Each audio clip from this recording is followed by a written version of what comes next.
Assalamualaikum warahmatullahi wabarakatuh. Jumpa kembali dengan saya Irma Nurmala Dewi. Saya adalah salah satu dosen Universitas Bangsa. Kemudian saya ada di ilmu komputer dan juga Fakultas Ekonomi dan Bisnis. Saya mengampu mata kuliah analisis perancangan sistem informasi, konsep sistem informasi dan juga sistem informasi manajemen. Oke, baik. Dari 3 mata kuliah yang saya ampu ini, saya paling suka mengajar dalam sistem informasi manajemen. Kenapa? Pertanyaannya, saya tidak selalu memberikan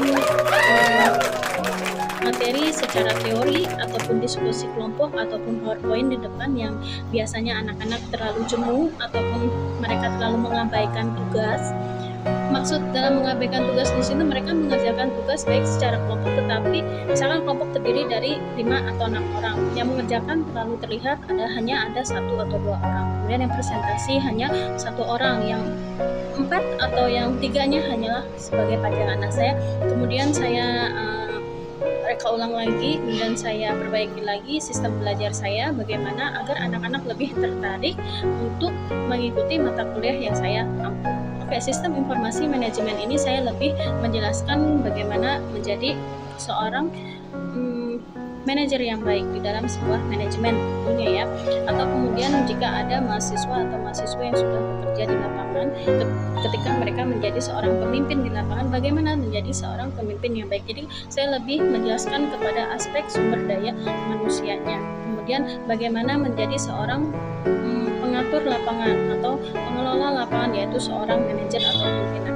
Bagaimana seorang pimpinan itu lebih merayat ya, masih lebih mengayomi kepada staf bawahannya, tidak selalu menunggu bahwa saya ini adalah atasan pimpinan dan saya harus dihormati dan saya harus dihargai, tidak selalu seperti itu. Oke. Kemudian untuk mata kuliah konsep sistem informasi, saya lebih fokus kepada apa sih tentang informasi itu. Apakah ada mahasiswa-mahasiswa yang belum mengetahui apa sih arti informasi itu sendiri, atau mereka selalu berbicara tentang data, tapi mereka tidak paham apa sih data itu sendiri gitu. Bahkan mereka ketika saya menjelaskan bahwa data itu adalah simbol, mereka selalu bertanya, loh kok bisa ya Bu simbol, kok simbol bisa menjadi data, misalkan seperti itu. Atau misalkan sebuah gambar yang bergerak seperti papan reklame ataupun iklan yang jalan itu adalah sebuah data, tapi masih merupakan data yang mentah yang belum diolah sehingga masih belum bisa disebut sebagai informasi. Nah, kemudian saya kembalikan lagi, jadi apa sih informasi itu? Saya bertanya kembali kepada mereka. Ada sebagian yang sudah ngeh atau paham, ada sebagian yang belum tidak paham. Jadi kalau misalnya udah paham, jadi Bu, jadi informasi itu adalah data, simbol, angka, gambar, apapun itu yang bisa memberikan sebuah informasi. Nah, bagaimana informasi itu bisa disampaikan? Saya tanya ulang kembali seperti itu. Mereka akan berbicara, dengan tatap muka, dengan berbicara, by misalkan web atau by chat atau misalnya by media sosial apapun itu, agar orang bisa mengetahui bahwa ada data mentah yang sudah diolah sehingga menjadi informasi berguna untuk mereka atau halayak ramai. Intinya seperti itu.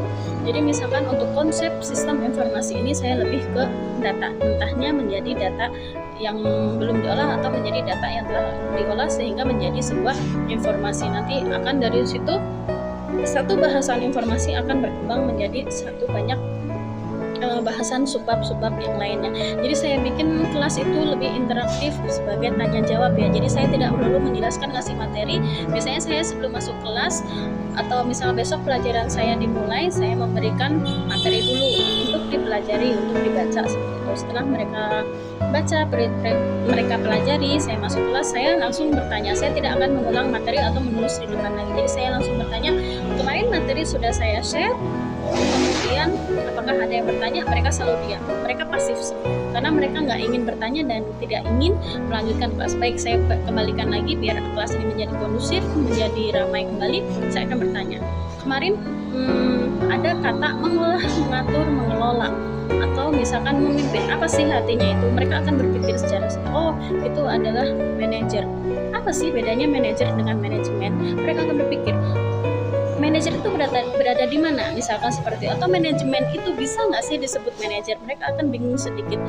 Akhir-akhirnya mereka akan mau tidak mau tertarik. Atau saya akan misalkan Yang bisa menjawab saya kasih poin 10. Absensi yang sudah tidak masuk 3-4 kali dengan nama ini wajib menjawab seperti itu. Jadi kelas lebih kondusif lagi, lebih ramai tapi tidak berisik. Jadi mereka lebih terpancing untuk menjawab pertanyaan saya dengan iming-iming poin tadi. Misalkan kalau pertanyaannya rada sulit nih, mereka tidak mampu menjawab atau membutuhkan ide-ide pemikiran mereka, saya kasih poin. Oke, poinnya adalah 20, atau tidak usah mengerjakan tugas pribadi, atau tidak usah mengikuti kuis karena nilainya sudah bagus dari tanya jawab di kelas. Mereka akan lebih termotivasi lagi, lebih semangat lagi. Baiklah Bu, kalau misalkan saya bisa menjawab, saya tidak usah ikut kuis ya, asal jawabannya adalah sesuai dengan yang saya mau. Alasannya seperti itu.